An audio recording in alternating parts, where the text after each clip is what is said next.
Happy Wednesday night and welcome to A Look on the Plus Side. I'm your host, Rob Whiteside. Thank you guys, as always, for being with us. We appreciate you. If you haven't already, please subscribe to this channel. It's called the Park Adventurers Club. We would love to have you. We talk about parks on Sunday nights. We talk about all kinds of crazy things on Friday nights. But on Wednesday nights, we talk about movies and TV shows. And tonight, we're going to be talking about the original Ice Age movie. And, you know, I brought in a special a correspondent, if you will, about all things dinosaurs. It's this guy. It's Charlie. What's going on, man? How you doing? I gotta correct you already. There are no dinosaurs in the Ice Age, so we're off to a wonderful start. There were no dinosaurs in the No Ice Age. dinosaurs. Not No even. dinosaurs in the Ice Age.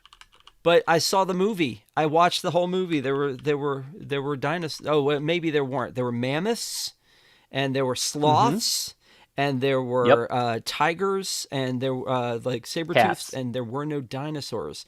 Although No later dinosaurs. movies might confuse me a little bit about that. Yes. Well, at one point, I think also Scrat went to space, so I feel like you have to, suspend your disbelief a little bit to go further in the films. But this one started fairly grounded. Like it's still a family comedy and everything, and like the herd that they have is you know fantasy and made up, but for the most part a lot of what we're seeing is a little closer to reality, and then each subsequent movie just gets crazier and crazier and crazier as they dig deeper into that bag of cocaine that they brought to the writers room for Ice Age. It just gets worse and worse and worse, but the first one actually has some fun little elements that I enjoyed. So then I brought the wrong props. I brought the wrong props to Yes. this show. I don't have. See, that's the thing too. Like I'm wearing my dinosaur T-shirt from the attraction at the Magic or Hmm. at the Disney's Animal Kingdom. I finally just got one of these, so I'm excited about that to wear. And I That's thought, a oh, we're going to be fantastic talking about shirt too. dinosaurs, but we're not. You're right. Like you got me in check. I think Ice Age, and I think dinosaurs for some reason, and prehistoric and all Yeah. that. So I guess I'm just lumping it all together. I'm basic. I'm basic, Charlie. That's why I needed you here, man. So I think a lot of people do that though, and this was a lot of people expect anything ancient, anything that's like old bones that you see in a museum is going to be dinosaurs. That's just what they assume. But dinosaurs were only a very small slice of what you're going to see in a museum. There was a lot of stuff that came before dinosaurs, a lot of stuff that lived alongside dinosaurs, and a lot of stuff after. And this is a common misconception I think that's thrown around in overall media, but that's why I'm here, and this is my mission every day on the planet is to clarify that these are mammals. The Ice Age is mammals. This is your ancestors, genetically speaking. Is these are our relatives. These are our cousins, and we should be proud of them. Okay. No, I'm down with all that. Honestly, I'm looking like at this, and I'm seeing this movie right here, this Dawn of the Yeah, Dinosaurs situation here. So, like you said, they kind of get a little bit yeah. more out of control as we go on. Before we get into why everything we know about this movie and dinosaurs and mammals and all of that are wrong, and I want your expertise on this, and I want you to tell everybody why you have that expertise or where your expertise comes from. But the first thing I want to do Okay. is I want to kind of talk about this movie for a second, because this was a movie that was kind of married into the Disney company when they bought 20th Century Fox. And that was one of those things where, like, 20th Century Fox brought with it a lot of cool stuff that I think Disney still hasn't figured out a way to really properly deal with yet, even though they just at Destination D23 announced the sixth movie in this franchise, which is very confusing because there's specials and cartoons, shorts and all that kind of stuff around this. But Hmm. they just announced the sixth one. Um, so they're finally, I guess, getting into this a little bit more than they were before. But they had Night at the Museum and some old school stuff like Sound of Music and all that came with that. Was it like 2018, 2019 buyout of 20th Century Fox? They had inherited Hmm. this that was part of Blue Sky Studios, Blue Sky Studios did Ferdinand, and they did that Spies in Disguise movie, and then they like kind Hmm. of folded into what's known as like 20th century animation at this point. That's what who's doing the Hmm. next movie. So before we get into all of that, I gave you a list, and I was like, here are the movies that I think we should talk about, and you were like, oh, let's do Ice Age because. And you blew my mind about like your credentials. Share your credentials. Yeah. So I yeah, I'm a paleontologist. My degree is in archaeology because there's no undergraduate degree in paleontology, but in all of my paleontology schooling and everything, I had cut my teeth working at the La Brea Tar Pits in Los Angeles, and I've done a dig with the Natural History Museum, and I was the staff paleontologist for the LA Sheriff's Department for a moment. Because they use their search and rescue equipment to help transport fossils. This is the only dinosaur dig I've actually been on. This is a long, long time ago when I was in college. This is working on a Diplodocus, like a giant long-necked dinosaur.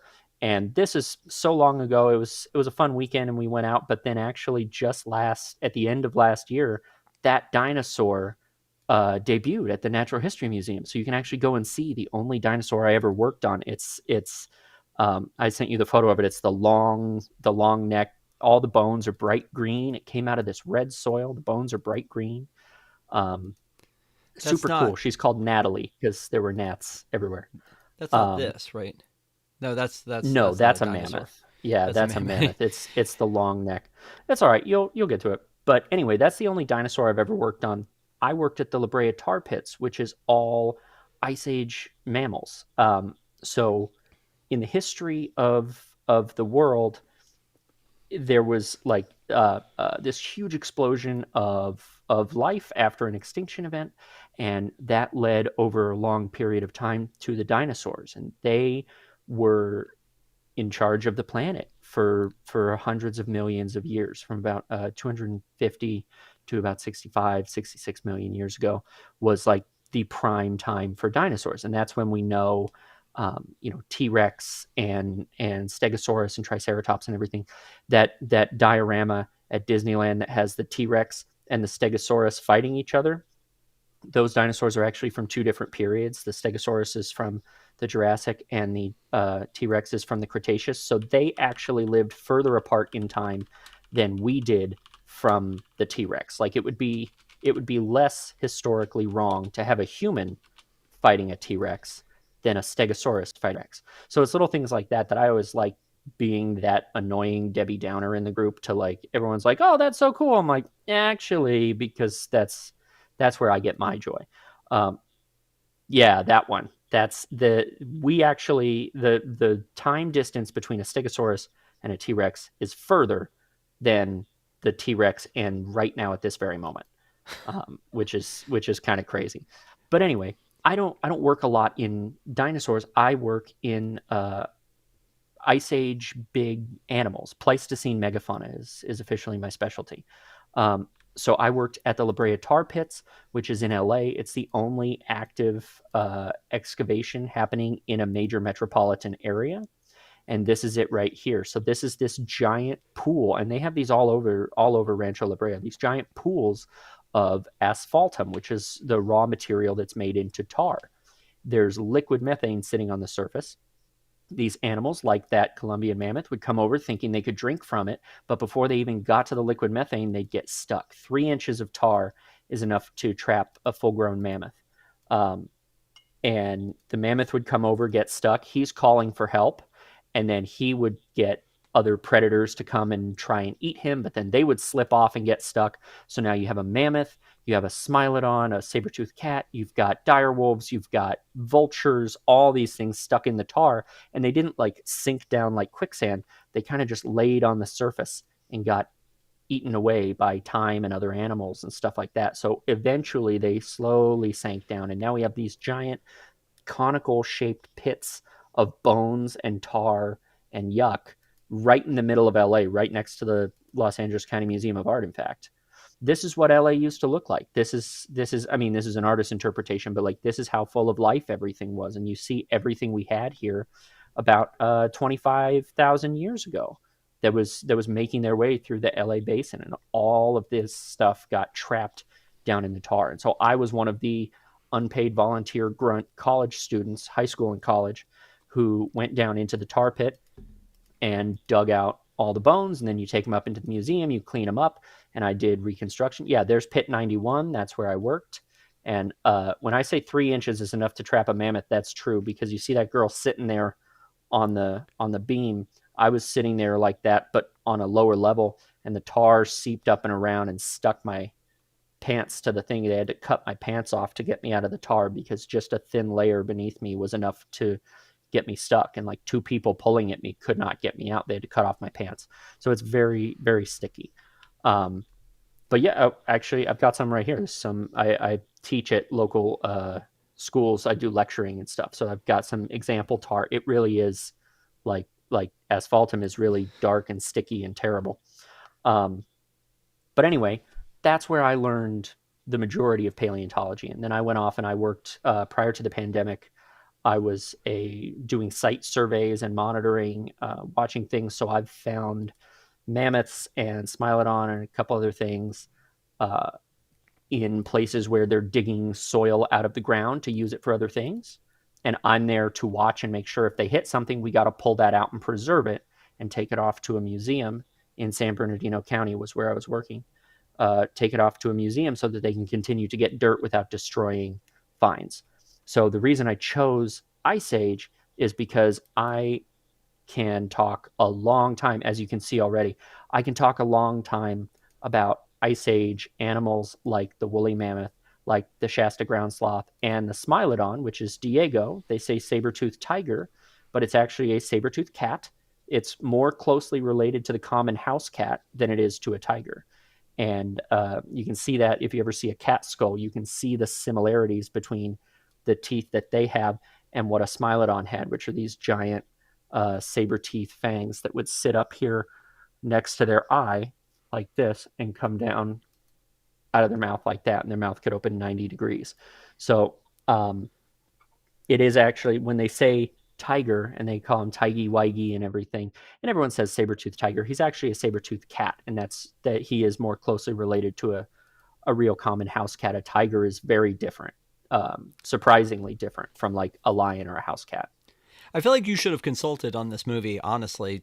I mean, like with all the things that happen. The funny part about this is, and we are going to talk about this movie, I swear, but I feel Yeah. like this is very interesting, the kind of stuff that you wouldn't get just by watching the movie, because there's really, I mean, it's kind of a short movie, Mm-hmm. and it's about the story, not necessarily about what you're seeing and its place in history and time. Obviously, if I'm confused Yeah. about where dinosaurs are in this whole thing, because when they start the migration, some of those animals, I Mm-hmm. guess mammals look like dinosaurs to me, but again, I feel like there's a disconnect. But the funny thing about like hearing this from you or getting this information from you is, and I think I told you this after you like, you told me about your history, is that the first time I took my family to Disneyland, I felt like I needed to justify it to my wife, who's an educator, by saying, look, we'll do something else other than Disneyland. We're taking the family to California for the very first time. We've always lived Mm-hmm. on the East Coast. We're taking the kids. We're going to go over there.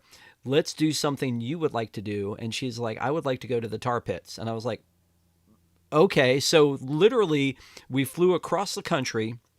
We got in our hotel. We went to the tar pits, Mm-hmm. then Universal Studios tour, then Disneyland, and that was it. Like, so I mean, but Yeah. I swear to you, this is her favorite thing that we did. And these are our pictures from when we went to La Brea Tar Pits. So there's my wife and my daughter at the La Brea Tar Pits. Here's some of the pictures that they have, and this is the one that we took out there. So I can see you smiling about it. You're like, hey, that's home. Yeah. That's my place. You Yeah. guys were in my That's I. house. Yeah. It's. I mean, honestly, if you're gonna come to LA, this is like the most unique thing. I've traveled all over the world. I've never seen anything like this, and it happens to be in my own backyard. And I was fortunate enough to get to work there and learn there. It really is like the coolest, most unique museum experience you'll ever have anywhere in the world. It's an amazing place. So if you're coming in to do Disneyland and the La Brea Tar Pits, like that's the best of LA. And then if you have time, Universal after that. Well, we split the day between the Tar Pits and Universal Hollywood. But the thing that was crazy to me was walking by this thing, and yeah, there's this stuff behind the fences, and you look at it, and you can smell the tar, and you can see it over there, and it's just like, how is this allowed to be a thing we're just walking through? Like, it feels like I mean, and it is, it's an active sort of dig site, so feels Yeah. weird that, like, I shouldn't be allowed to get this close to it. But also, we were sitting down on the bench, and you can see that there are new places where the tar comes up, Mm-hmm. like in the park itself, and then they just like fence around it. They're like, oh, we got some more tar here. Let's just fence around that. Yeah. I'm If you're like, lucky, you get a fence around it. A lot of times you just get a traffic cone that kind of sinks down into it as it gets more and more yucky. It just kind of sinks down into it, and then someone pushes a Coke can in there and it just gets nasty. But like it crops up all over the place. I mean, there's an underground network of asphaltum that runs from like West Hollywood, Wilshire, all the way out into the ocean. And this tar came from like dinosaurs and from the Cambrian period and the Silurian. All these soft tissues turn into tar and oil, and so whatever was here that settled on the base of this part of the plate, which was part of the Western Interior Seaway. So this was all probably, marine mammals that got trapped and smushed and turned into tar, and now it's bubbling back up. But like even if you go to Malibu, you're walking around on the beach, you'll get black pieces of tar stuck to your feet, and you'll see them bubbling up and like kind of turning into these little tar rocks all over the beach because it just seeps up through the soft sand and kind of beads and then gets sloughed off. It doesn't have enough staying power to turn into a pit there, but it's all the way out into the edge of the ocean, and it leaks out into the ocean water and everything in little tiny bits and pieces.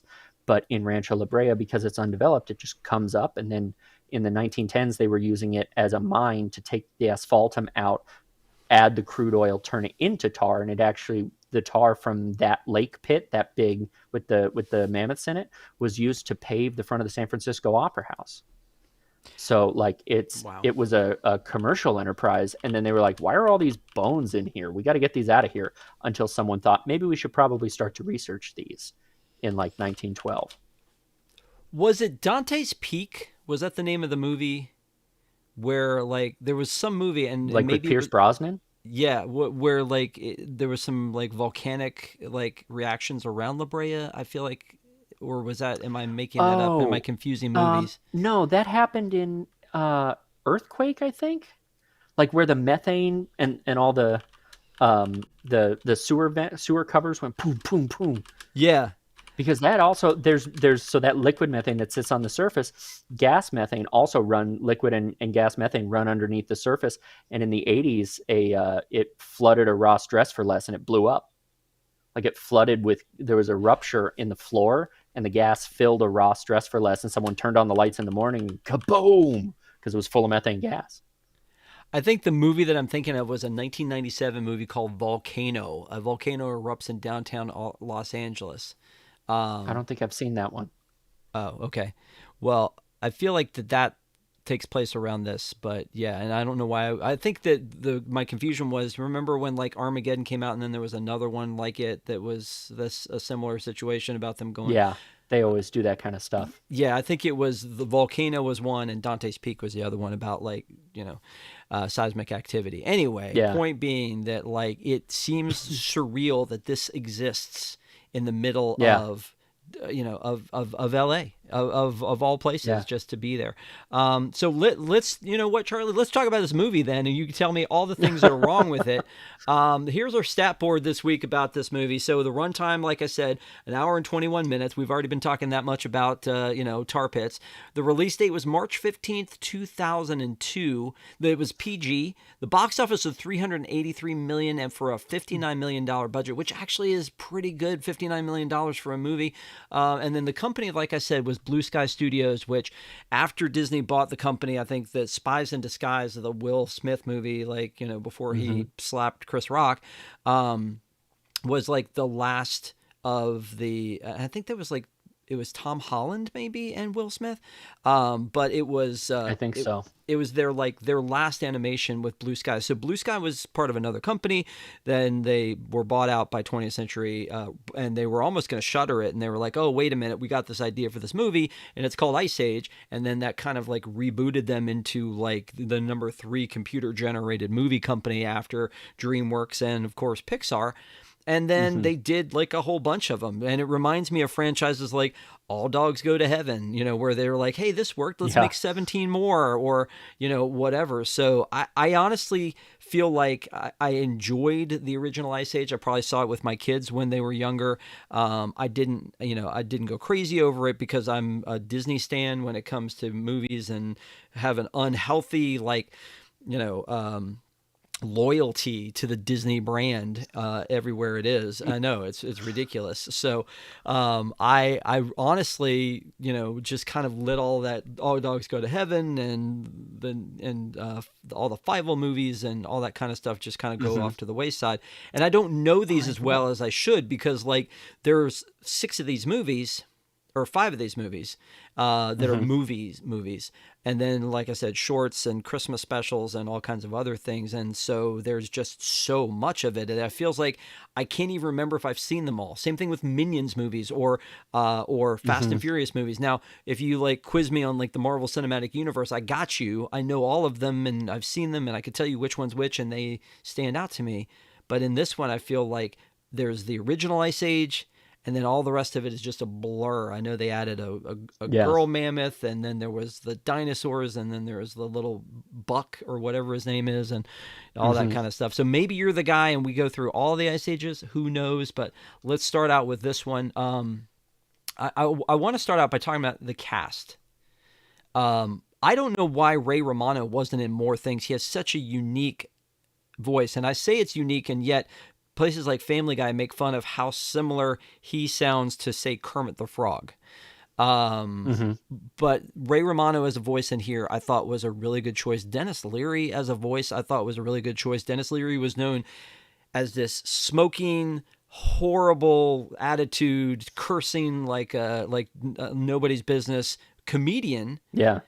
and then now he's in like just like Eddie Murphy or just like he's in a family Or movie. Lewis Black with Inside Out.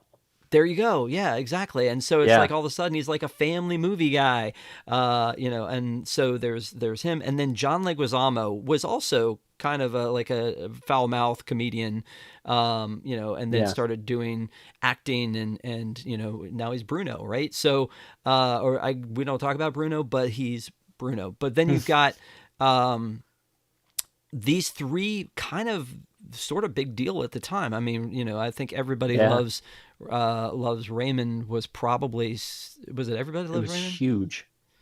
Everybody Yeah. Loves Raymond was huge. It was like the number one because after Friends went off the air, I think Everybody Loves Raymond was the number one sitcom left.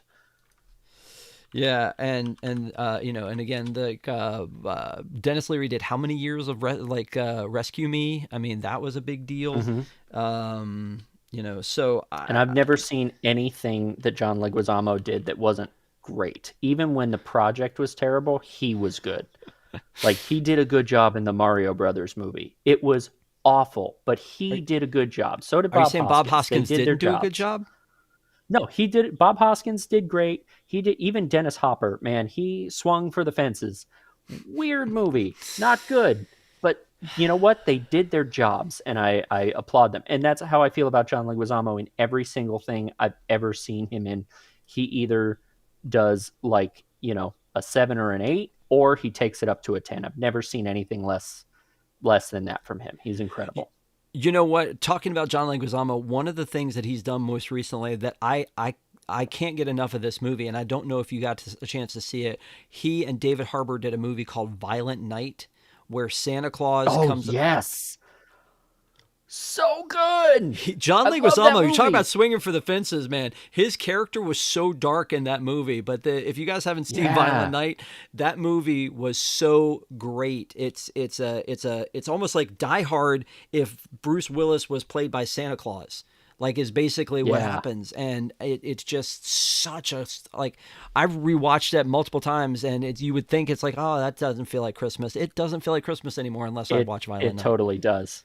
There's another It's one that I like that's the exact same plot, with Mel Gibson as Santa Claus and Walton Goggins as the bad kid, but it's more like John Wick, where it's like this one's like fun, and I'm gonna use like traps and stuff, and it's goofy, but the Fat Man is more like uh, guerrilla violence. Like it's really intense, but it's really good. But it's the exact same plot of like a naughty kid comes back for Santa Claus. It's great. I love those kind of movies. yeah. You know who else was in this in a very minor role was Jack Black, and I almost feel like this was like one of his early like voice ventures. Now, obviously, he's known more for like Kung Yeah. Fu Panda at this point, or Yeah. he was also Bowser in the Bowser, talk about the Mario's like in the good or the the good better, Mario movie. yeah, the good Mario movie. Yeah. You know, and so it's interesting. Like when I heard him, he almost sounded like I didn't recognize it as Jack Black. It sounded like Andy Dick a little bit, the character that he That's what I played in thought like too. The Lion King 2, like that kind of a thing, like Yeah. that. Yeah, you heard that too, and I was just like, wait a minute, I heard Andy Dick too. I was surprised that it was Jack yeah. Black. Yeah, same thing, exactly. So, but I mean, because I know this movie well enough to know Dennis Leary, John Leguizamo, Ray Romano. Those are the guys Hmm. in this one. Goran Visenjak plays Soto, the bad tiger, and then you got Jack Black, and then Cedric the Entertainer and Stephen Root as the hippos, Oh yeah. rhinos. Rhinos. They're rhinos. Yeah. So Yeah, they're Cedric the basically rhinos. Entertainer, I could make out. Stephen Root, I couldn't quite make out, but I do love me some Stephen Root. I know that they've just rebooted King of the Hill, and he's, this next door neighbor in that one, which is great. Diedrich Yeah. Bader, who was from the Drew Carey show, played another one of the lions and or the tigers, and so did Alan Tudyk, who I love Alan Tudyk, and he's now like Ah. Disney's voice guy. So the fact that like Yeah. these guys like Stephen Root was already a voice guy. He was the boss on News Radio. If he was Milton in Office Space. Like he's been Milton, around. yeah. He's like the most like fall into the background kind of guy I think that has ever been. But he's always great. And then Chris Wedge, who was the director of this one, actually voiced one of the Dodos, which was kind of crazy to see. And then Jane And Scrat. Yes, and Scrat. That is true. And then Yeah. Jane Krakowski, who was on 30 Rock, she was one of the girl sloths in the hot tub with Sid. So all those are like, oh my gosh, I can't believe they're in it. But they certainly weren't the stars of this movie. It was just the three of them that were the stars. Yeah. So Yeah.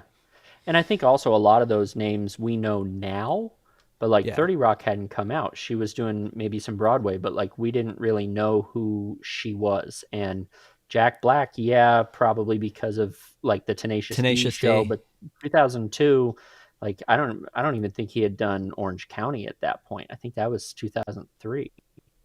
So like right around that time where he still didn't have any notoriety. He was around, but no one really knew the name other than that guy from Tenacious D. He didn't have like a name yet, In the same way, I don't know if there's a lot of people who know the name Kyle Gass, who was the other guy from Tenacious D. Right. Like he never took on other roles where Jack Black did, and that's why we know his name. So I think that was that turning point, that breakout where he started to make a career for himself. Kyle was though. Kyle was in, and again, we went from talking about the La Brea Tar Pits to talking about other movies that aren't this one because I swear we're going to get back onto this one. But We are going to get to it. Kyle was in Elf, and he was one of the Yeah. writers in Elf, where he's like, he eats asparagus, but he doesn't like the smell of his own pee. Is there anything there? Like he was that guy when he was Yeah. pitching into there, so to Walter, and I was just like, so he does pop up here and there, but you're right, he never became the name that Jack Black did. Yeah. and I mean, Mr. Minecraft movie now out here. I'm sure your kids know Jack Yeah. Black pretty easily. So, yeah. So this movie again, 2002, and to put it into space with Pixar and what they were doing. Pixar had 1995, as we all know, was the beginning of Toy Story, and then they did Tough to Be a Bug, and then they came back to Toy Story, and then did some movies like Monsters Inc. and so on. But this is kind of, I feel like, Blue Sky's first big deal movie. And Yeah. and I feel like it shows as far as if we start moving into the quality of it. I feel like the animation, there was a lot of it where I was like, and I don't know why, because Yeah. I've said this about Toy Story before, and then I'll let you kind of go off on this one. But with Toy Story specifically, you have toys, and toys are plastic, and it's easier to make computer like plastic, I think, than it is to make humans, human movements back in the day, or skin tone, or environmental effects, or things like that. Like, it doesn't like snow in Toy Story 1. Like, here we have to deal with snow and rain and rivers and lava, and there's a lot of elemental things in it that they had to do. Yeah. And again, they spent $59 million on this, and I feel like it shows. But what were you going to say about it? I I kind of agree. The animation isn't up to snuff, I think, because my son is obsessed with the Meltdown. That's his favorite one, and we've watched Dawn of the Dinosaurs a lot. So like I know where the animation goes, and I'm more familiar with that because I've had to watch Ice Age: The Meltdown probably about 6,000 times by now.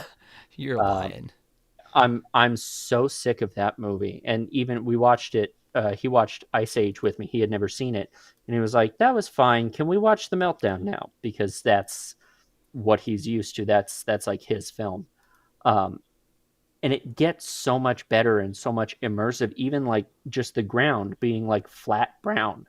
Like we're watching that crack when Scrat's like pushing the acorn in, and you watch the crack run up, and it's just flat brown. And like it gets so much more intense when they get into like Dawn of the Dinosaurs. They have jungle elements, and the smoke is really good. Like the animation gets there, but I don't know whether it was something of the time, or if it's just that Blue Sky wasn't there. It felt like they went almost for a storybook look to the world to make us accept the basic, the austere landscape. Like it looked, especially in some of the wide shots when they're like just walking along, it looked almost watercolory, like a storybook, so that we could accept it a little bit more. And then like the design of Manny with the angular tusks and everything felt a little more stylized so that we could take the weird animation. But I don't know if that's something where they were like, hey, our tech just is not up to snuff, we have to do something to make it match. But see, then like the motion of his hair was great. Like the little, every time the baby like touched his head, it was so delicate. So like I feel like they could have gone better if they chose to. That's what makes me think it was almost intentional to scale it back and make it look a little more storybook like. Yeah. Well, like, so this effect here where he goes down and there's a plume of dirt, and then Yeah. you can see the dirt around him there. Like, the elementally, that's actually, I think, pretty well done. But there were some other things that elementally, like, again, I'm maybe making that word up when I say elementally, but I mean the elements, I But I guess, know what is, you mean. yeah, Yeah. the elements The are what I'm elemental talking about effects. here specifically. But like, Yeah. the stuff with the lava, when they're Yeah. trying to get through the lava, I don't think that looked great. I mean, Yeah. It the just kind of this looks like a like I don't know, screensaver like a almost. background. Yeah. Yeah. Yeah. Um, It's and I it's hit and miss. Yeah, and even you were talking about the fur, but like even in the fur in some situations it looks very static. Like very like, yeah, it's Yeah, it supposed to does look like deep fur, but it's on just parts. like, it almost looks like, what's the art style like, not air, Pointillism? I was thinking like watercolors, airbrush. I don't know what I'm talking about. It's not airbrush, but Mm. it's just something about it that just seemed a little okay. And again, 2002, but also Yeah. 1993. We made dinosaurs in in Jurassic Park. 1995, we made toys, in come to life. So in Yeah. 2002, and again, this is maybe a smaller company, and they didn't spend as much money. I just know that when I look at this, I can see the animation doesn't quite line up, and I wonder again with your son watching them out of order, like does it affect him when he looks at this, kind of like when we go back and look at movies in black and white, like we can appreciate them as adults now, but when we were kids we would be like, well, why is this not in color, like what was Yeah. wrong with this? But like where I really see the animation differences in a movie like Incredibles, which is my favorite Pixar movie of all time, is The Incredibles. And then they come back, 11 years later and do Incredibles 2. And you've got to kind of make it match because they pick up right at the end of Incredibles 1. Hmm. But you also have learned so much in 11 years of computer animation that you've Yeah. got to take advantage of some of that too. So, like, them not matching up is a little bit weird. Same thing with like even TV shows like Enterprise, the original Scott Bakula one, matching it leads up to the original series. Well, the original series was done in Hmm. like what, the 60s.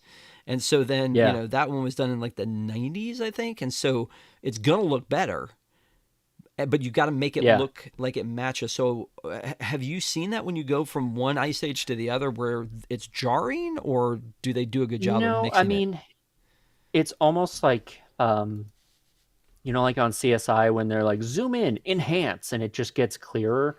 It Yeah. really does feel like that. Like all the shapes are the same, but you just enhance. And like especially the Dawn of the Dinosaurs, where they're in like the underground jungle earth area, like it looks like a modern movie, like it would pass for a modern movie. It's so complex, and all the motion of the jungle grasses and everything, you know it's a well done animated film. And I think you can see the same characters, but it's not on flat backgrounds anymore. It's all been enhanced and it's HD now, so you do definitely seeing them back to back. You do notice a difference, and it is a bit of a culture shock almost. Yeah, this is a scene from Dawn of the Dinosaurs, and so like Yeah, not a even great like, film, but but beautiful. even Like but even even the look at snow Yeah. Like looks it's still, more. see, you've still got the angular pattern there because like that's what they could do in 2002, and that's kind of what the world is for the icebergs. But the way the snow, the way that footprint hits, and like the shape of Manny's tusks is not quite so hard anymore. Like it's still the same character design, but it looks a little more like an actual mammoth instead of the way it was in the first film, which was very, very stylized. Yeah.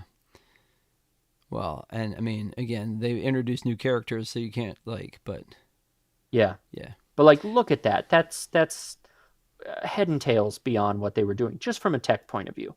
I think Ice Age is a better film. I actually feel something in Ice Age, like that. The moment when they give the kid back, it's like Sully saying goodbye to Boo. Like, I don't care who you are, you have a father, and you feel it in your heart, and there's a little tear. If it doesn't fall, that's because you're fighting it, but it's there. Like it hits everyone, and when they're saying goodbye to the kid, that's storytelling. That gets you. It's a better film, but not as beautiful. All right, so let's talk about the main characters from a Charlie point of view. So let's talk Mhm. about Sid the sloth. So you sent me this picture. Yes. This is So a not the friendly Shasta, Sid the sloth with the different eyeballs like hanging off the side of his yeah. head. No, it is not. This is what Sid is. He's a Shasta ground sloth. Um, this thing is the stuff of nightmares. It's not a slow moving sloth like the way we think of sloths today in a tree. Like it's going to move, not lightning fast because it's so big. But what's interesting about these things, ground sloths, whether it's Megalotherium or Harlan's ground sloth or Shasta ground sloth, all of these things have skin bones called dermal ossicles. They're these little tiny pea-sized bones that exist in the upper layer of their skin, below the fur but above the like fat layers. So and like there are like folk legends in the edges of like Patagonia, where sloths survived into the time of human contact, and there were these giant like monster bears with huge claws that would come and shriek at the villagers, and they would shoot arrows at them and they would bounce off. And so it's been theorized that maybe this is like the last of the sloths before they died off, because they had these skin bones that, like, even if a saber-toothed cat jumped onto it, it's not that it couldn't eat a sloth, it's that the first like two bites are going to be mouthfuls of tiny bones as it's like getting through the skin. So these things are nightmare creatures. They're incredibly strong, not fast, but not slow like a modern sloth. And they're just a wall of muscle. And even like this Shasta ground sloth is the smallest sloth. There are some that are 8-10 feet tall that are just gigantic, that have, the swipe force is enough to take down pretty much anything out there except for like a Colombian mammoth. So these things are terrifying creatures. So you don't hand your baby to it. Yeah, absolutely not. Yeah. And like I can see why they changed it, because this is not an animal that you're going to show your kids, like this is But this this is a is the one we nightmare think of monster. when we hear the word. Yes, they kind of, in the same way, look at what a saber-toothed cat was and understand that it's got a pretty straight line evolution into Mr. Whiskers, who's sleeping on my laundry right now. Like it went from this fearsome predator that is like genuinely one of the scariest things I can think of is a saber-toothed cat. Like there's this movie called Alpha, which if you've never seen is the most visually beautiful film I've ever seen in my life. It's a story about when wolves became dogs. Like that first, it's almost like Enemy Mine, where it's like this wolf became domesticated. Beautiful film, absolutely gorgeous. But there's one scene in particular where all these humans are huddled around a fire because a fire means safety. And one by one, they're picked off from the edges because a Smilodon that can see in the dark, it's a cat, it moves silently, it just comes and grabs them. And there's nothing you can do. You Is just have that to hope you're close enough to the fire. is that this one or That's no? a ground sloth. That's Oh, Sid. that's a ground That's sloth. Sid. Okay. Yeah.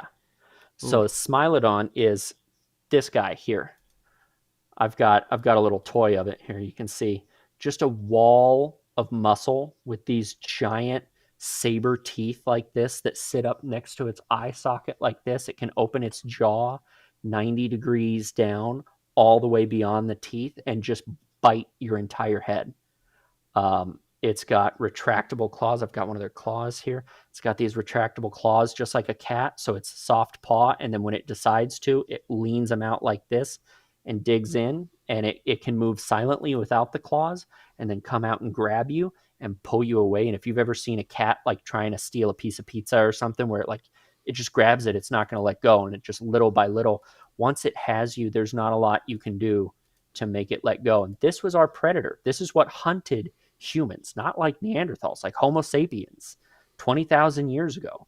We were hunted by this, which is why even in like a survival situation or something, we are afraid of the dark inherently, because if you're not afraid of the dark, you're dead. And so it's been genetically selected to have a fear of the dark, because a dark is where things that prowl around at night can see and we cannot. So we gravitate towards the fire. So if you're in like a survival situation or camping or something, you have a fire, not necessarily to cook anything, but just because it makes you feel better, because for across 2,000 generations of Homo sapiens, fire means safety. So the And Smilodon, which is Diego, yeah, there's a scene in this movie when it's nighttime and his eyes and his glow eyes glow green. like that. Is that Yeah. because they're trying to indicate that he sees in the dark? Is that what they're Yeah. trying to show us here? Yeah, it's also like a cat. If there's any tiny bit of light in your room at night and you have a cat, you'll see the cat's eyes reflecting, because it's so open, it's reflecting off the retina, because their eyes are so big and open and they can see in the dark. Their vision is so much better than ours. You'll see their eyes glowing at you out of the darkness until they look away. And once that angle between the light and his eyes and your eyes is broken, you can't see him again. Wow. And it's really unsettling. Like cats are an incredible predator, and mine is fat and lazy now, but like they really are like one of nature's perfect predators. So if you can imagine something the size of a motorcycle, uh, that's a cat like this, that can move absolutely silently and can like balance on branches because its claws, its paws were huge, so it can like balance on branches and come at you out of the trees. And once it has you, it's not letting go, and there's nothing you can do about it. Like, just, it's a terrifying animal, and they've done such a good job in softening these terrifying creatures I to was about make to them say, like a it sounds childhood like you friend. could make the world's like scariest movie out of these three characters rather than it making a Yes, fun, lovable family film. absolutely. Let's finish with this one though. Like this sucker. That's a big Yeah, old a honking elephant. But and the relationship that's even between smaller than the other mammoth. That's uh, so Manny is a woolly mammoth. He's a mammoth progenius. What we saw at the tar pits is a Columbian mammoth, which is not as big as a woolly mammoth. so where what were woolly mammoths? Where were they indigenous to then? If like so, there weren't They were those. here in they were here in North America, and actually the last ones died out at the very edge of North America. The last ones died out just after the pyramids were built in Egypt, so So not this that long ago. So we're seeing this instead of the woolly. Yeah, so this is a Columbian mammoth. A woolly mammoth has a lot more fur. This looks more like an elephant, and it's got like a higher crown on its head. This is what was here in Southern California because it didn't have fur. Um, the woolly mammoth stuck to the colder climes up in like Siberia, Russia, um, Canada, Alaska. So the last of the mammoths died off in Alaska about 4,000 years ago. The So woolly mammoths. while we've gone Mr. Science completely on this episode of Look on the Plus Side, I Yeah. definitely want to ask you this: that in this movie they indicate that Manny is the scary one, then Hmm. Diego, and then Sid. So as far as dangerous wise, that the tigers are afraid of the mammoth, but Sid's afraid of the tiger. Is that correct? Is that the correct like Pretty much, no one's breakdown? going to be afraid of a sloth, and a tiger or a saber-toothed cat could take down a sloth. It would have to be tenacious, but especially a Shasta ground sloth being so small, it could definitely take down a Shasta ground sloth. A Harlan's ground sloth, which is the other one that they had at the La Brea Tar Pits, is a little bit bigger and harder to attack. And the downside is like if you get hit once, it shatters every bone in the cat's body, so it's done. But like no one's really afraid of a sloth. We are, because we are soft and have no natural defensive capabilities. Um, we have to have like weapons and fire and stuff. So the sloth would be the lowest, and then the cat, and then the mammoth, because there's pretty much like one Smilodon could not take down a fully grown mammoth. It just can't, because it, again, if it gets hit once, like a mammoth can get hit by the sloth over and over and over again and keep going because he's huge. If the saber-toothed cat gets hit one time, he's dead. So yeah, it would take, you know, multiple saber-toothed cats or a pack of dire wolves or something to take down a mammoth, and that's if it's alone. If it was, because they usually moved in herds, so if you could get one separated, same as elephants, you can kind of get it away. You can get a young, like a juvenile mammoth or something, you lead it off somewhere else, get it stuck, then you can take it down. And that's the mammoth skull that I found was a juvenile who got led into a swamp and it got stuck, and that's where it went down. Um, but a full grown mammoth, you're probably not going to take down with one saber tooth cat. So the only other like main character in this really is Scrat. Where does he fall into this whole thing? Because he's sort of the comic relief. It's so funny that the way that this movie Yeah, starts out is 3 minutes of Scrat before we meet anybody else. It's almost like a Scrat short yeah, built into this, and it's almost like that when we see him again and again and again, it's almost like a commercial break in the yeah. storyline because he's not really related to any of this stuff. We start the movie with him, we end the movie with him. He is something that would have existed during this time because we see him as a squirrel, but he's not a squirrel. Yes. So he's a saber-toothed squirrel, halfway between a squirrel and a rat was the official thing, the official line. Um, at the time that the film was made, it was a made up animal. But in 2002, the year this movie came out, they actually discovered a saber-tooth squirrel. So he doesn't look like him. He doesn't have a puffy tail and he's slightly larger. But they did find in 2002 a saber-tooth squirrel. So it did become something that was scientifically close to accurate, or at least a species that exists. And the same thing happened with Jurassic Park with the raptors. They call velociraptors, the velociraptors, the big raptor dinosaur things. Those were made up for the film because the velociraptor was slightly smaller than a turkey. And it was just this little tiny, kind of looked the same, but had a big puffy tail and everything. Not really that much of a threat. And they were very small. But Michael Crichton wanted something big and menacing, so he invented a new, larger version of a velociraptor and thought, what if? And then during the filming of Jurassic Park, they discovered that raptor. It's called a Utah raptor. But they discovered it during the filming of Jurassic Park, right when it was being made. So then they were like, well, we've literally all been saying velociraptor for months now, so we can't change it. But that is a something that they discovered to make it like scientifically very close to accurate. What they found was almost exactly what Stan Winston built, which is amazing. And the same thing happened with Ice Age. Scrat was discovered in 2002, and it was published, I think, in like 2011, 2012 on this new species. So Scrat is a real thing now, even though he wasn't when it came out. But he became like the symbol for Ice Age to the point where Disney did do, once they had this property, they did do a series of short called Scrat Tales. Mm-hmm. Doesn't quite have the same ring as DuckTales, but and they even made like silly new ones that the kids get into it. And I guess the question, I had to bring it back so people could see the face you were making on that one. That was that's in the Scrat Tales. I don't like that. Yeah. Oh, so you don't like that? You're not a fan of that one? No, it's weird looking. It's it says to get a crying baby Scrat to fall asleep, Scrat pounds a percussive lullaby.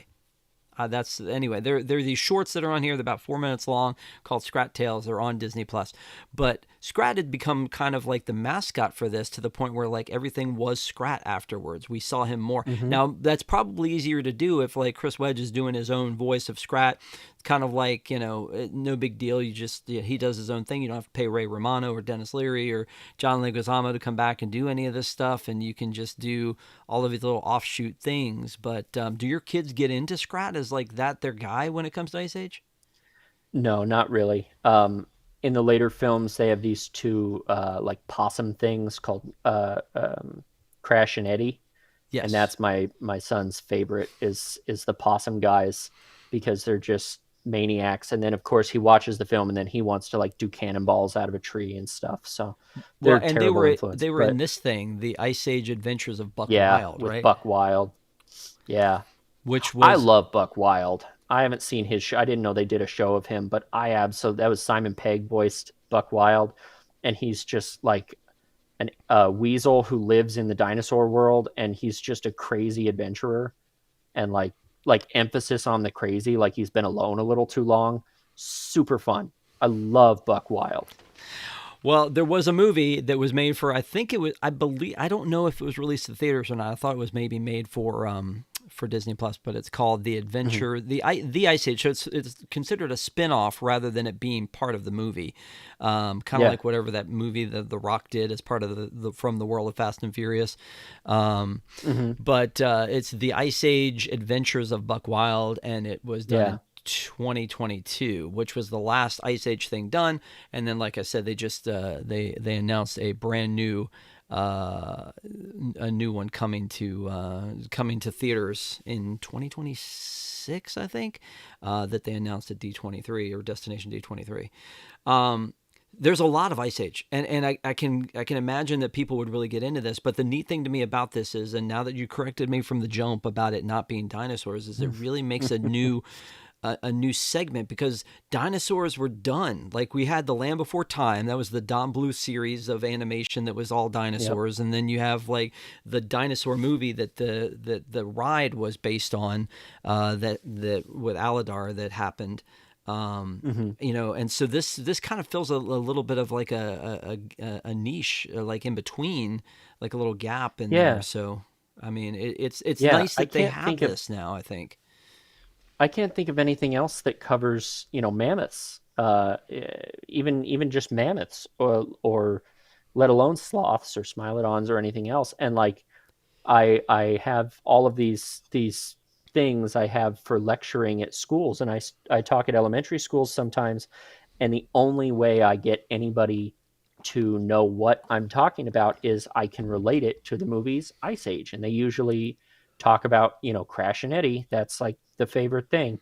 But they Right. know Scrat and they know Manny, and I can say, look, this is just like Manny the Mammoth, and like we reenact, getting stuck in a tar pit and all that kind of stuff. But this is my way in with kids, and there's nothing else that allows a point of reference for kids or adults, to be honest, to know what any of these species are. So anytime I reference it, it's always through the lens of this film. Well, and I imagine that like it's really fun for you to be able to talk about like the dodos and sloths and all that kind of stuff. And Yeah. again, it's very interesting because it's things we kind of know, like that. The sloth is a thing we kind of know. We don't necessarily know this one, but we Hmm. know sloth, we know elephants and woolly mammoth, and there's a tie-in there, Yeah. and we know tigers, and so they're very kind of connected, attainable things. I love how the dodos here are very similar to what was it, the lemmings in Zootopia, where they just like Hmm. chase each other off a cliff, and it's like, oh well, no wonder they went extinct because they're just complete idiots, and Yeah. they go crazy and do all this weird stuff. One thing about the thing that struck me, and again, you would be able to know this, Mr. Science, is things like dandelions, watermelons. Were these things that would have been back then? Dandelions were. I don't know about watermelons. That one Okay. I'm not sure on. And my initial inkling would say no. Um, if nothing else, because of the climate of like where a watermelon can be grown, would be considerably warmer than somewhere that a woolly mammoth would be able to reside. Yeah. Um, and so I'm going to say immediately probably not, but that's just based on my common sense, not from any like historical data. I could be wrong. Okay. Well, again, that's the kind of stuff that I'm like trying to place. Like, there's a man village, so there's humans, Hmm. and they have clothes, and they can make fire, and so they're more advanced than, say, what we consider cavemen. So Hmm. that's a thing. And then, like, when I see like pine cones and dandelions and watermelons, and I'm thinking, it's just like, does all this stuff exist together? I don't know that if that's a Yeah. thing, because I do feel like that they've taken some liberties based on what you've said here, along the way with these things. Yeah. One thing that I meant to talk about when we were talking about like the animation and the movie and the quality of it itself, there were two weird transitions. I don't know if you noticed this or not, but it kind of hit me in the face. Like this one right here, where the dodo Oh falls yeah. down, and then like we've transitioned into night.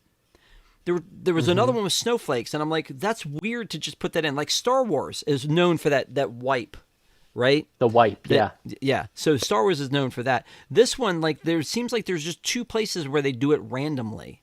Like that was how Yeah. we ended the dodo scene, with just like there was some feathers, and then all of a sudden there's a bunch of feathers, and it changes, and then the same thing when there's maybe the avalanche or something where the snow is there and it comes down and it's done. Hmm. So I don't know. Let me get back to the movie real quick and talk about gags, because there's not a lot of story here necessarily. It's a very similar story of Mowgli or any of these others, where we've found the good dinosaur. Actually, if you think about it, like Aladar Hmm. has this like this little dog basically and a kid, and ends up Yeah, taking it the back to the caveman boy. family. It's that journey. It's a Yeah. road movie in a way, and it's the Wizard of Oz where Dorothy's trying to get to this one place, and she keeps picking up people along the way. I mean, it's that journey, and so there's not a ton of story because the truth is it's just Manny needs to go. Manny doesn't want to go with the herd. Instead goes the opposite way, runs into Sid, and then the two of them run into the mom and the baby, and then they run into Diego, and now the three of them are on their way. And then there's like the misdirect of what Diego's purpose is, and then they get him to the baby to the family, and then it's over and it's the end. So there's a lot of gags in between. Hmm. A lot of and I talked about this on another show about like Walt Disney and Snow White. He paid his staff like $5 a gag to add little gags to it, like when Dopey puts his finger in his mouth and blows bubbles out of his ears. That's like a Hmm. gag. Or when he puts the diamonds up to his eyes and there's like a bunch of eyes, that's a gag. And this one, I feel like there was a bunch of gags. Sid stepping on a stick and hitting him in the face, or them banging on Sid to make the baby laugh, or when they're walking through the tunnels and they see the spaceship and the baby does like the Spock thing, and Yeah. or when Sid's walking by what is the evolution of a sloth, and then he's standing there at the end as if he's the last part of it. There seemed like there was a bunch of those things that you really need to watch this. You can't just sit down and have your iPad up too. You need to watch it to really Yeah. understand and get all of those gags. But I feel like that's kind of what makes it, right? I it also kind of makes it like the gags, the individual sight gags, like the Sid thing, yes. But even in getting back to what you were talking about, the first 3 minutes of Scrat, it feels almost like, this is 2002. This was the dawn of like web shows where it's like you get those 3 and 4 minute little like funny clips of strong bad or something, and it's like 3 minutes and then you move on, and maybe they're connected in a progression, but maybe they're not, and it almost feels like someone had a web series of 3 and 4 minute chunks and then just kind of added them all together with like connective tissue. And that's like Scrat almost. I've always kind of felt that opening sequence with Scrat was probably Chris Wedge's student film. Student film. And then he was like, I'm gonna throw this in and then just build a movie around it because it's a cool stylized world. Um, but there's a lot of, now that you're mentioning it and I'm thinking about it, it really does feel almost like individual webisodes that have kind of been stuck all together, and then they put an end cap on it and a beginning of the saga on it, but it's just a bunch of webisodes in the middle of the film that are loosely held together. It still makes for a fine film and it connects the story points the way it needs to, but it does feel a little not disjointed, but like clearly jointed. Where it's like, oh, the feather transition. Now we're in the next webisode, and like it's very segmented throughout. Yeah. So one of the things that's a segment of that is Manny's backstory is never really told to us. So I'm wondering, like from your son's point of view, having seen this movie now, like Mhm. the story of like Manny, that's like, what happened? Why are you so mad? Why don't you like families and all that Yeah. kind of stuff? And they show this sort of, it's a completely different animation from everything else we've seen. It's the cave drawings come to life to show this story of this mammoth and his wife and his little kid, and then the hunters come and they kill him, and so like it's not really explained that this is Manny, but it also is like this is kind of, It's assumed. it's assumed that it is. Yeah. Do kids get that? My son did. He's 5, and we actually talked about that scene because he was like, "Look, I think that's Manny. I think the little one is Manny." And then is because especially right after that, then he looks at the baby and he really wants a family, and even though he lost his family young, now he wants to have his own family and everything. And it touched my son. It made him start crying. Like it was really a beautiful moment for him. So he was able to get it. I don't know that it necessarily lends anything to this part of the story. Like that definitely comes back in the sequels, but it doesn't necessarily lend anything to his like character arc right here, other than he's protective of the child. But we already kind of felt that Yeah. throughout of like he picked up Sid when he didn't want to, and he picked up the kid, and now his arc was more like becoming to trust Diego and being a foil for Diego's deception and everything. Um, it was a sweet moment, and it does come back further in the series when he meets his wife and he ends up having kids and everything, and he has to process that. And I think as they go on, and maybe this could be me reading into it with the later films, but like he had some trauma in his past about how he was raised, how his parents were. Now that he's a father in the later films, he has to process that himself so that he can be a better father.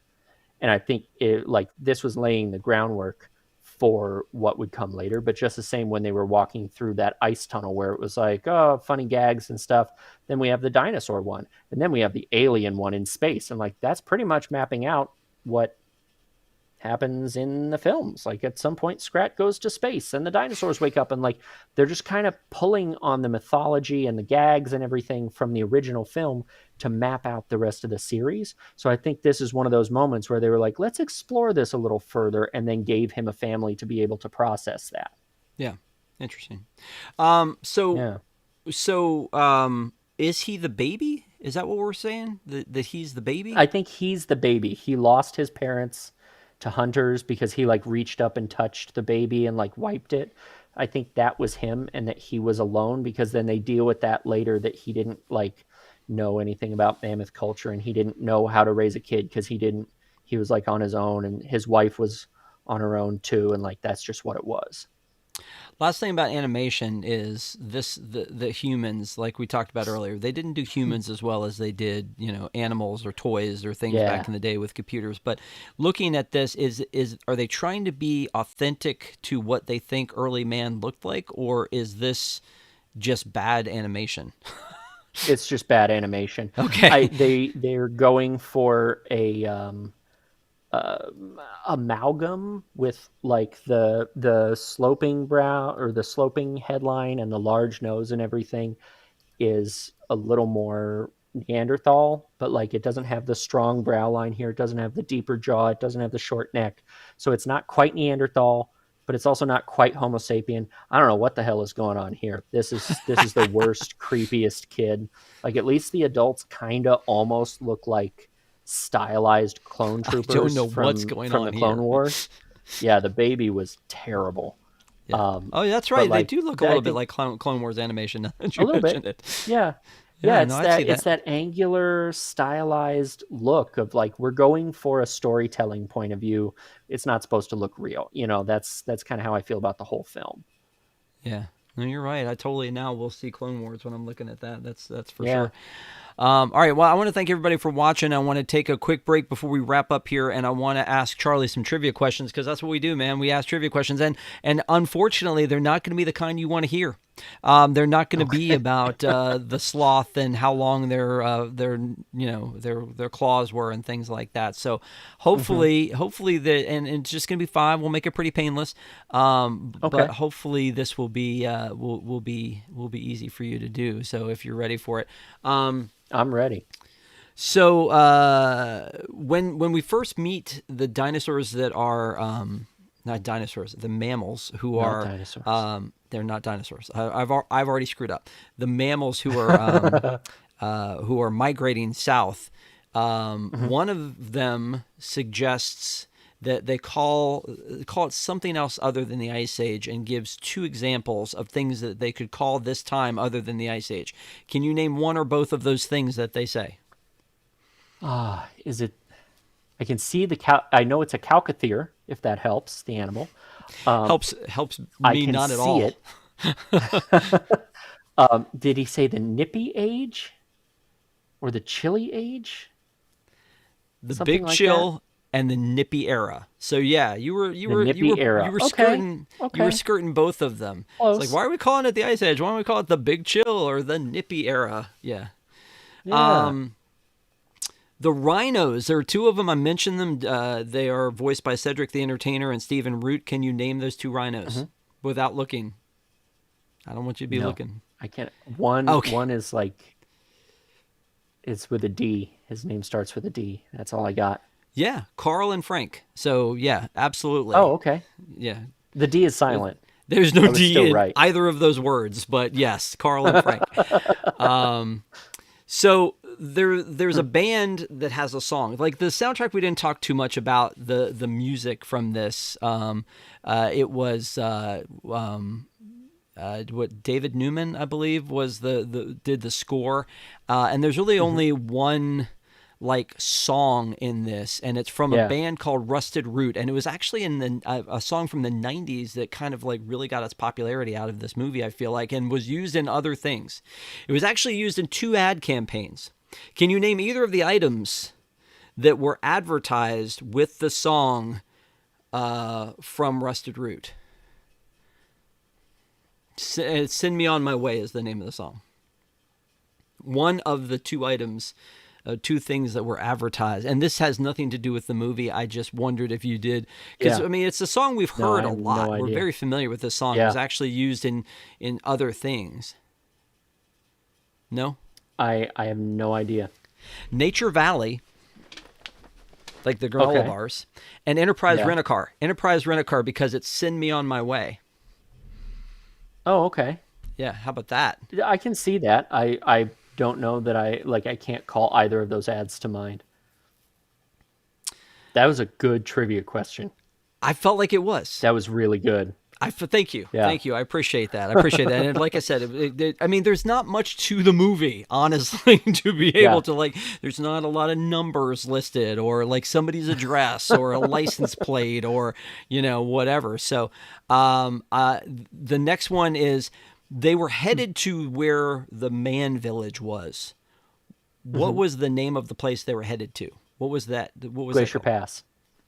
Nailed it. You nailed it. I figured That you one would I know got. that one. Yes, absolutely. You nailed that one. So here's the other one, and I think you're going to be able to get this. There are 5 Ice Age movies before the Buck one. 5 movies. Name 3. Oh, Ice Age, Collision Course, Dawn of the Dinosaurs. Um, what was the one with the pirates? Continental Drift. There you go. Look at that. You just rocked it. That was Yeah, I have figured you would kids. know that. Oh. You know the sad thing is that there is a series that I know better than I know Ice Age. Bring it I would on. hope so. Bring it on. Bring it on Bring again. it on. Bring it on. Bring it on again. Bring it on All or Nothing, and bring it on In It to Win It, and bring it on Fight to the Finish. 5 in that. Did you know there were 5? I knew there were 5. I've heard of Bring It On, and that's it. Is that for yourself or is it for the kids? Anyway, thanks Charlie for doing the I don't know that my kids could name one of them, honestly. So Okay. there you go. Okay. Yeah. Hey, that's fair. No judgment. I saw Bring It On in the theater. I was a big Eliza Dushku fan. Your school has no Yeah, gymnastics I don't team. This blame you. was a last resort. Anyway, so so there you go. But I think that's funny because, like I said, with like Fast and the Furious, I get lost. Like there's Fast and Furious, Yeah. and like Too Fast, Too Furious, and then Tokyo Drift, and then I'm out. Mm-hmm. Because there's all like there's too many. There's too many. Yeah. Hobbs and Shaw was the name of that Hobbs movie, and by Shaw. the way.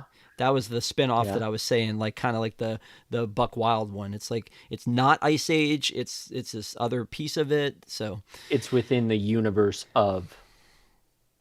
Yeah. yes, correct. It's within the universe of, as opposed to Planes, Fire and Rescue, which in the Cars, it's like that's I can't. Love that film.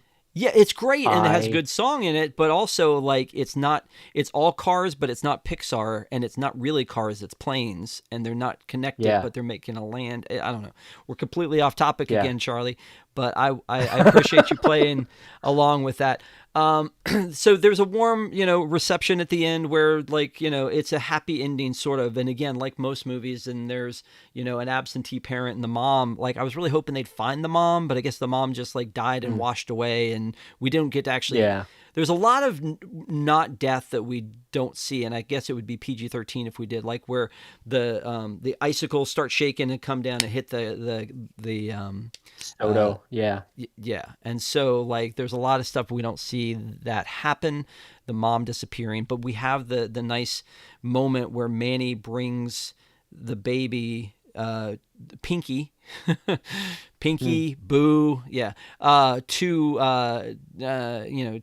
his father, and gives them to him, and there's a warm embrace, and then it's a happy ending, Yeah. and we move on from there. And it could have been a one and done instead of Ice Age, The Meltdown, Dawn of the Dinosaurs, Continental Drift, all those Yeah. happen after that. But I mean, I think we kind of touched on all of the pieces of the movie, and we got a history lesson from Charlie, which I honestly appreciate, man. You're bringing something to the table that nobody else would have, and so Thank you I for love letting me that. go on for as long as I did. I don't think anyone has let me talk that long without cutting me off in a long time. I don't have a hook feel long enough to reach out vindicated. to the West Coast, buddy. Sorry, like I had no choice. I had to let you go.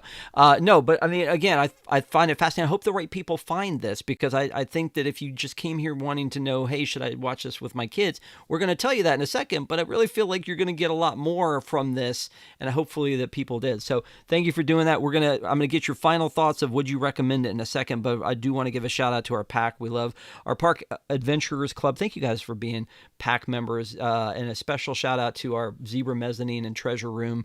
Folks, you know who you are. There's the list there. And also don't forget to follow us on any social media at Park ADV. Oh my gosh, Charlie's got his sticker. Oh, There it so is. beautiful. Represent. Charlie and I met Represent. IRL.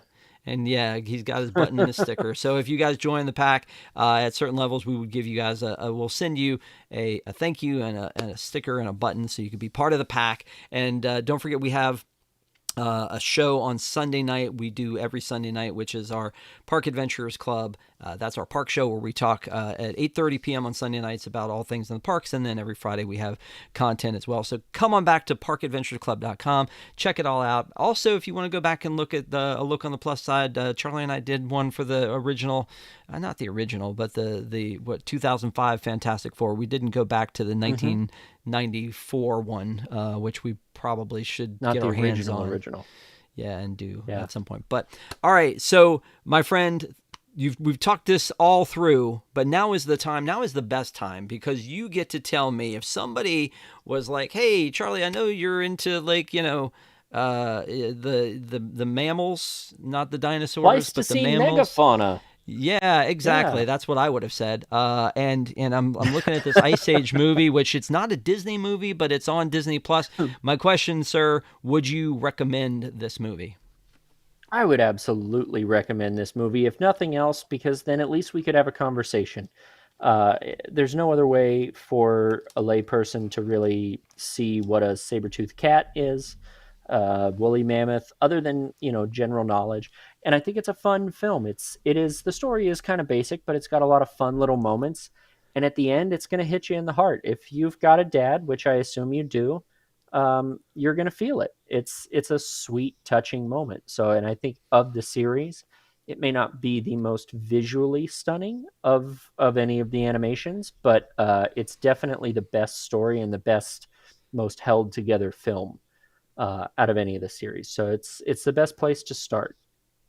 Okay. All right. That's fair enough. I would definitely recommend it too, because there is a long history with Ice Age. I mean, again, it started in 2002. You've got all of these other spin-offs, and because Disney doesn't seem like they're done with this franchise yet, they're going to be doing some more things with it with the new movie coming out. You've got something that you could watch this one and then move on to the sequels, the shorts, the Christmas special. For gosh sakes, there's an Easter special called Ice Age, The Great Eggscapade. And so you can enjoy all of this Ice Age on Disney Plus because of the Fox merger.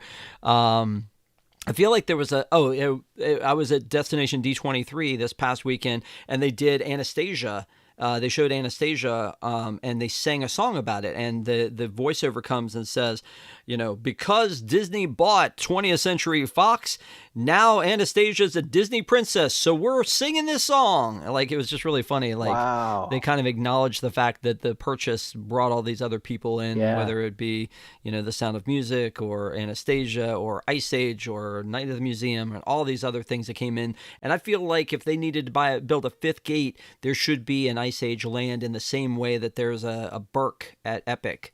Like, this would be a great land to have, honestly, and Absolutely. you do a lot of theming with it. What I don't want them to do is get the idea that they should take Blizzard Beach and make it Ice Age. I want them to make a whole new land of rides and attractions, and they could do a whole theme park just with like ice slides, the way that they have those slides that Manny and Diego the ice caves. Yeah, in the ice caves. Oh my gosh, that'd be a great playground for kids. So anyway, if you guys have an attachment to this movie, I would love to hear about it. Put it down in the comments below. Thank you guys for watching. And Charlie, man, thank you so much for bringing your expertise to this one. This was next level look on the plus side. I mean, this was the real deal. Like I said, I mean, there was no fooling around this time. You really kind of you made us smarter. You educated us. Is that a word? I'm just kidding. I'm glad to do it. All right. Thank you guys so much. We will see you next time for a look on the plus side. Take care.